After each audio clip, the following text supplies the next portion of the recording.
Hello students, आज अपने पास जो नेक्स्ट टॉपिक है जो अपन ने कैलकुलेट कर लिया था कि भाई electric potential due to electric dipole, वो अपन ने कैलकुलेट कर लिया था electric potential due to electric dipole.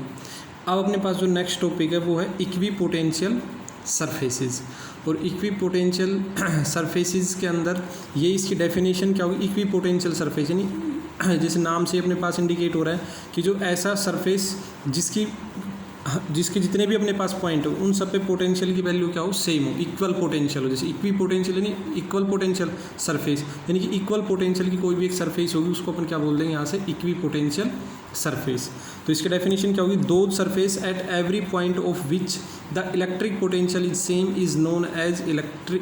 Is equipotential surface. तो ऐसी सरफेस जिसके सभी पॉइंट के ऊपर देख रहे हैं, एवरी पॉइंट जिसके सभी पॉइंट अपने पास यहाँ से ऑल द पॉइंट पोटेंशियल की वैल्यू क्या हो अपने पास यहाँ से सेम हो, उसको अपन क्या बोलते हैं यहाँ से, इक्वी पोटेंशियल सरफेस। जैसे अपन कोई भी एक सरफेस कंसीडर कर ले, मान लो ये एक सरफेस ले ली। अब इसके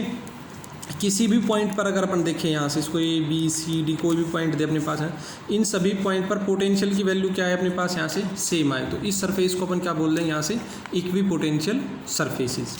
ठीक है। अब इसकी कुछ एक प्रॉपर्टीज अपने पास यहाँ से, properties of equi potential surface. तो फर्स्ट प्रॉपर्टी क्या होगी, properties of equi potential surfaces के अंदर जो फर्स्ट प्रॉपर्टी होगी अपने पास यहाँ से, वो अपने पास क्या है, no work has to be done in moving during positive test charge on equipotential surface. तो कोई भी अपने पास इक्वी पोटेंशियल सरफेस है उसके ऊपर जो पॉजिटिव टेस्ट चार्ज है उसको अगर मूव कराएंगे तो उसको मूव कराने में जो वर्क डन होगा वो अपने पास क्या होगा, यहाँ से जीरो होगा, कोई भी वर्क डन नहीं होगा अपने पास। ये अपन लिख रखा है कि no work has to be done in moving during positive test charge, कि कोई भी पॉजिटिव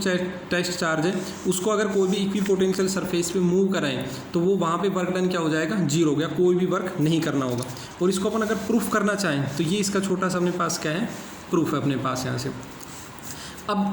अब ये मान लो कोई भी एक इक्वी पोटेंशियल सरफेस है, ये इक्वी पोटेंशियल सरफेस होगी, इस पे दो पॉइंट ले लिया अपन ने, एक पॉइंट ये ए ले लिया और एक पॉइंट बी, दो पॉइंट हो गए। अब इन दोनों पॉइंट के बीच में जो पोटेंशियल डिफरेंस है उसको अपन क्या लिख सकते हैं, अगर पोटेंशियल डिफरेंस की डेफिनेशन अपन ने पढ़ी होगी, V B minus V A is equal to W A B upon में क्यू नोट। और ये ए बी नीचे है अपने पास यहाँ से डब्ल्यू के अपने पास, कि ये जो यहाँ पे क्यू नोट टेस्ट चार्ज रखा है, unit positive test charge Q nought, उसको ए से बी तक लाने में जो अपन वर्क डन करेंगे वही क्या कहें, वर्क डन पर unit positive test charge is potential difference between those point. अपन ने ये पढ़ा था कि भाई कोई भी यूनिट पॉजिटिव टेस्ट चार्ज को इलेक्ट्रिक फील्ड के अंदर एक पॉइंट से दूसरे पॉइंट तक लाने में अपन जो वर्क करेंगे वही वर्क क्या होगा, उन दोनों पॉइंट के बीच का पोटेंशियल डिफरेंस। तो इन दोनों पॉइंट के बीच का पोटेंशियल डिफरेंस ये होगा अपने पास, इसकी डेफिनेशन। अब हमें पता है कि ये सरफेस अपने पास क्या, अगर ये सरफेस कैसी है, इक्वी पोटेंशियल सरफेस है। इक्वी पोटेंशियल सरफेस मैंने बताया था जिसके सभी पॉइंट पे पोटेंशियल की वैल्यू क्या हो, सेम, यानी कि जितना पॉइंट ए पे पोटेंशियल होगा उतना ही क्या होगा, बी पे होगा। तो इन दोनों की वैल्यू अगर सेम होगी, वी ए बराबर वी बी है, तो ये वैल्यू क्या हो जाएगी, zero is equal to W A B upon में क्या हो जाएगा अपने पास यहाँ से, क्यू नोट। भाई वी ए अगर वी बी के इक्वल है तो ये जीरो हो जाएगा अपने पास वैल्यू, और डब्ल्यू ए बी, तो डब्ल्यू ए बी की वैल्यू क्या हो जाएगी, जीरो, यानी कि work done from A to B क्या हो जाएगा अपने पास यहाँ से जीरो। तो ये अपने पास क्या हो जाएगा, इसका प्रूफ हो जाएगा कि यूनिट पॉजिटिव टेस्ट चार्ज को इक्वी पोटेंशियल सरफेस पर अगर अपन मूव कराएंगे तो वर्क डन कितना रहेगा अपने पास यहाँ से, जीरो। नेक्स्ट अपने पास है electric field lines are always perpendicular to the equipotential surface. जो इलेक्ट्रिक फील्ड लाइन होगी अपने पास यहाँ से वो हमेशा क्या होगी अपने पास यहाँ से, इस इक्वी पोटेंशियल सरफेस की क्या होगी, परपेंडिकुलर, ऐसे होगी परपेंडिकुलर अपने पास यहाँ से। या अगर इक्वी पोटेंशियल सरफेस मान लो ऐसे इस तरह से, तो इलेक्ट्रिक फील्ड लाइन कैसे होगी, इस तरह से परपेंडिकुलर अपने पास यहाँ से, या फिर अपन कहीं इस तरह से इक्वी पोटेंशियल सरफेस इसके परपेंडिकुलर होगी इलेक्ट्रिक फील्ड लाइन्स अपने पास यहाँ से। ठीक है। अब अगर इसका भी प्रूफ अपने पास यहाँ से एक छोटा सा प्रूफ है, तो अपन ने रिलेशन पढ़ा था इलेक्ट्रिक फील्ड और इलेक्ट्रिक पोटेंशियल से, या electric potential from electric field, E dot D L is equal to W A B upon में Q naught, E vector dot D L vector, ये पढ़ा था relation, E dot D L is equal to W A B upon Q note. तो यहाँ से क्या हो जाएगा, E D L cos theta, dot product हटाएंगे तो अपने पास क्या हो जाएगा, cos theta is equal to W A B upon में क्यू नोट। तो यहाँ से अब वर्क डन अपन ने पढ़ लिया कि डब्ल्यू ए बी की वैल्यू कितनी थी 0, तो यहाँ से अपन क्या लिख सकते हैं कि भाई E D L cos theta is equal to 0। अब ये वैल्यू 0 कब होगी, इस टर्म की वैल्यू, इलेक्ट्रिक फील्ड भी 0 नहीं है, डीएल भी 0 नहीं है अपने पास, ऐसे इसकी भी कुछ वैल्यू होगी, इलेक्ट्रिक फील्ड की भी कुछ वैल्यू होगी, डीएल की भी कुछ वैल्यू होगी अपने पास, डब्ल्यू ए भी अपने पास 0 है तो ये वैल्यू अपने पास 0। तो ये टर्म 0 कब होगी, जब थीटा की वैल्यू क्या हो 90 डिग्री, यानी इलेक्ट्रिक फील्ड और इक्विपोटेंशियल सरफेस इन दोनों के बीच में एंगल जो अपने पास कितना हो 90 डिग्री। तो ये हो जाएगा अपने पास यहाँ से सेकंड का प्रूफ कि electric field lines are always perpendicular to the equipotential surfaces. Next अपने पास है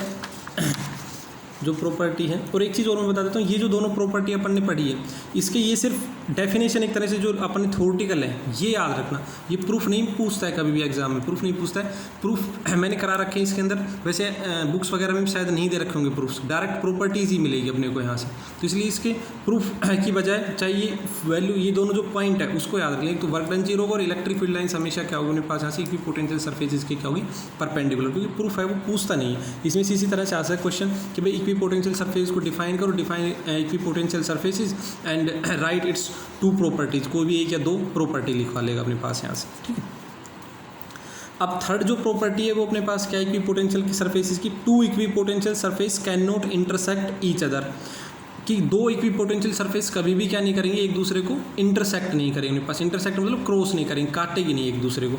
if they intersect then at the point of intersection there will be 2 values of electric potential which is not possible. Same property अगर याद हो अपनी electric field में पड़ी थी कि भाई इलेक्ट्रिक फील्ड लाइन्स क्या नहीं करेंगी, कभी भी एक दूसरे को क्रॉस नहीं करेंगे, ऐसे इक्विपोटेंशियल सरफेसेज क्या होंगी एक दूसरे को कभी भी क्या नहीं करेंगी क्रॉस नहीं करेंगी, क्योंकि क्रॉसिंग अगर क्रॉस करेंगी तो वहाँ पर क्या हो जाएगी पोटेंशियल की 2 वैल्यू हो जाएगी अपने पास एक ही पॉइंट पे, जो कि पॉसिबल नहीं है अपने पास है। जैसे अपने पास यहाँ से अगर अपन देखें कि एक इक्विपोटेंशियल सरफेस मान लो अपन ने ये ले ली इस तरह से, ठीक है, और इसको ए बोल दिया एक, और एक इक्विपोटेंशियल सरफेस अपन ने ये ले ली बी। अब ये जहाँ पे इंटरसेक्ट कर रही है, जहाँ पे काट रही है, इस पॉइंट पे पोटेंशियल अपने पास क्या हो जाएगा 2 वैल्यू हो जाएगी पोटेंशियल की वैल्यू। मान लो इसके ऊपर पोटेंशियल है 10 वोल्ट और इसके ऊपर पोटेंशियल है 8 वोल्ट अपने पास यहाँ से, तो इस पॉइंट पे पोटेंशियल की 2 वैल्यू हो जाएगी, या तो 10 भी होगी और 8 भी होगी, और जो कि पॉसिबल नहीं है अपने पास यहाँ से। तो इसलिए अपन ये लेते हैं कि इक्विपोटेंशियल सरफेस जो होंगी वो कभी भी क्या नहीं करेंगे एक दूसरे को क्रॉस नहीं करेंगे अपने पास यहाँ से, ठीक है। नेक्स्ट अपने पास है surface of a conductor is always equipotential. कोई भी एक कंडक्टर है, कोई भी कंडक्टर है, ये इंपॉर्टेंट पॉइंट है यहाँ से, कोई भी कंडक्टर जो होगा उसकी जो सरफेस होगी वो हमेशा क्या होगी इक्विपोटेंशियल होगी अपने पास यहाँ से, कि किसी भी कंडक्टर की सरफेस जो होगी वो इक्विपोटेंशियल होगी, ठीक है। एक चीज़ याद रखना अपने पास यहाँ से। नेक्स्ट अपने पास है equipotential surface are more close in strong electric field and far in weak electric field अपने पास यहाँ से। तो ये कह रहा है कि भाई इक्विपोटेंशियल सरफेसेज जो होंगी जहाँ पे इलेक्ट्रिक फील्ड स्ट्रॉन्ग होगा वहाँ पे तो इक्विपोटेंशियल सरफेसेज क्या होंगी क्लोज होंगी, यानी पास पास होंगी, और जहाँ पे इलेक्ट्रिक फील्ड क्या हो जाएगा अपने पास यहाँ से वीक हो जाएगा, वहाँ पे इक्विपोटेंशियल सरफेसेज अपने पास क्या होंगी यहाँ से दूर दूर हो जाएंगे अपने पास यहाँ से। जैसे अगर अपन ले कि मान लो एक इक्विपोटेंशियल सरफेस अपने पास ये है, ठीक है, और एक इक्विपोटेंशियल सरफेस ये है, एक इक्विपोटेंशियल सरफेस अपन ने ये इस तरह से इक्विपोटेंशियल सरफेस जब नहीं इक्वल हो अपने पास अलग अलग भी हो सकते हैं साइज़ में, तो ये इक्विपोटेंशियल सरफेसेज अपने पास यहाँ से, ठीक है। तो इन इक्विपोटेंशियल सरफेसेज, और अब ये देखना, और इक्विपोटेंशियल सरफेसेज एक ये है, तो इस तरह की इक्विपोटेंशियल सरफेसेज अपने को मिलेंगी स्ट्रॉन्ग इलेक्ट्रिक फील्ड में, ये इंडिकेट करेगी स्ट्रॉन्ग, या फिर अपन कह सकते हैं स्ट्रॉन्ग इलेक्ट्रिक फील्ड को, और ये कह रहेगी वीक इलेक्ट्रिक फील्ड को। यानी कि अगर कहीं भी वीक इलेक्ट्रिक फील्ड होगा तो वहाँ पे इक्विपोटेंशियल सरफेसेज के बीच की डिस्टेंस ज़्यादा होगी, अगर स्ट्रॉन्ग इलेक्ट्रिक फील्ड होगा तो वहाँ पे इक्विपोटेंशियल सरफेसेज के बीच की डिस्टेंस क्या होगी अपने पास यहाँ से कम होगी अपने पास, वहाँ पे क्लोज होंगी स्ट्रॉन्ग इलेक्ट्रिक फील्ड में, और वीक इलेक्ट्रिक फील्ड में क्या होती है अपने पास है दूर दूर होंगे अपने पास यहाँ से। अब ये एक पॉइंट है इक्विपोटेंशियल, कई बार 1 नंबर में ये बनवा लेता है अपने पास यहाँ से ड्रॉ करवा लेता है कि भाई पॉइंट चार्ज के लिए इक्विपोटेंशियल सरफेस ड्रॉ करो, या फिर यूनिफॉर्म इलेक्ट्रिक फील्ड के लिए इक्विपोटेंशियल सरफेसेस ड्रॉ करो अपने पास यहाँ से। और वो किस तरह से होगा अपने पास, मान लो पॉइंट चार्ज है तो पॉइंट चार्ज के लिए इक्विपोटेंशियल सरफेस अपने पास कैसे ड्रॉ करेंगे अपने पास यहाँ से इस तरह से, सर्कल में अपने पास स्पीयर जो होगा अपने पास, एक सर्कल नहीं सॉरी स्पीयर जो होगा वो क्या करेगा अपने पास यहाँ से इक्विपोटेंशियल सरफेसेज होंगी पॉइंट चार्ज के लिए। अब इससे देखना आर डिस्टेंस पे ये डिस्टेंस भी आर होगी, अगर यहाँ पर कोई ये पॉइंट है इसकी भी इसके यहाँ पे चार्ज रखा है ये प्लस क्यू मान लो, इसकी यहाँ से भी डिस्टेंस आर है, ये भी डिस्टेंस आर है, ये भी डिस्टेंस आर है, तो मतलब इसके ऊपर कितने भी इसकी सरकमफ्रेंस पे अपन कोई भी पॉइंट ले सबकी जो डिस्टेंस होगी इस प्लस क्यू चार्ज से वो कितनी रहेगी आर होगी यानी। और अपन ने पॉइंट चार्ज के लिए इलेक्ट्रिक पोटेंशियल अगर याद हो तो ये पढ़ा था V is equal to K Q upon R है, V के की वैल्यू रखें तो V is equal to 1/4 pi epsilon nought Q upon में R, यानी कि सबकी डिस्टेंस क्या अपने पास यहाँ से सेम है R, इसकी भी R, इसकी भी R, इसकी भी R इस पॉइंट की, तो सबके लिए चार्ज की वैल्यू तो है ही कॉन्स्टेंट। और R भी अगर सबके लिए सेम है सभी पॉइंट के लिए इसकी सरकमफ्रेंस पे तो पोटेंशियल भी सबके लिए क्या हो जाएगा अपने पास यहाँ से सेम हो जाएगा। तो ये अपने पास क्या हो जाएगी स्फीयर अपने पास। अब प्लस चार्ज है, प्लस चार्ज के कारण इलेक्ट्रिक फील्ड की लाइंस की डायरेक्शन कैसी रहेगी आउटवर्ड, इस तरह से ये आउटवर्ड होगी। माइनस क्यू के लिए सिर्फ क्या हो जाएगी अपने पास यहाँ से जो इलेक्ट्रिक फील्ड लाइन्स है उसकी डायरेक्शन कैसे हो जाएगी इनवर्ड हो जाएगी। और ये है अपने पास यहाँ से यूनिफॉर्म इलेक्ट्रिक फील्ड के अंदर लाइन कि भाई यूनिफॉर्म इलेक्ट्रिक फील्ड का मतलब जहाँ पर इलेक्ट्रिक फील्ड क्या हो अपने पास यहाँ से इक्वल हो। तो यूनिफॉर्म इलेक्ट्रिक फील्ड अगर कहीं पे इस तरह से, यूनिफॉर्म का मतलब जहाँ पर इलेक्ट्रिक फील्ड सभी पॉइंट पे क्या हो अपने पास यहाँ से इक्वल हो, उसको अपन बोलते हैं यूनिफॉर्म इलेक्ट्रिक फील्ड इस तरह से। तो यूनिफॉर्म इलेक्ट्रिक फील्ड के अंदर इक्विपोटेंशियल सरफेसेस अपने को इस तरह से मिलेंगे, ये इक्वल डिस्टेंसेस के ऊपर ये इस तरह से, ये यूनिफॉर्म इलेक्ट्रिक फील्ड के अंदर इक्विपोटेंशियल सरफेसेस। मान लो इसका पोटेंशियल V1 है, इसका पोटेंशियल V2 है और इसका पोटेंशियल V3 अपने पास यहाँ से। और यहाँ पे अपने पास क्या रहेगा V1 is greater than V2 is greater than V3। इसका पोटेंशियल सबसे ज़्यादा होगा, इस पे पोटेंशियल उससे कम होगा और इससे पोटेंशियल क्या होगा अपने पास यहाँ से सबसे कम रहेगा। इन तीनों की अगर बात करें वो इसलिए होगा, वो यही formula V is equal to K Q upon में R। इसके लिए देखना अगर मान लो यहाँ पे चार्ज रखा है, यहाँ पे कहीं पे चार्ज रखा है, उस चार्ज से इलेक्ट्रिक फील्ड लाइंस निकल रही इस तरह से इन चार्ज, तो इसके लिए R सबसे ज़्यादा किसके लिए होगा अपने पास यहाँ से इस थर्ड वाली सरफेस के लिए होगा, जिसके लिए R की वैल्यू मैक्सिमम होगी उसके लिए V क्या हो जाएगा अपने मिनिमम। तो थर्ड वाली सरफेस के लिए R मैक्सिमम है, उससे कम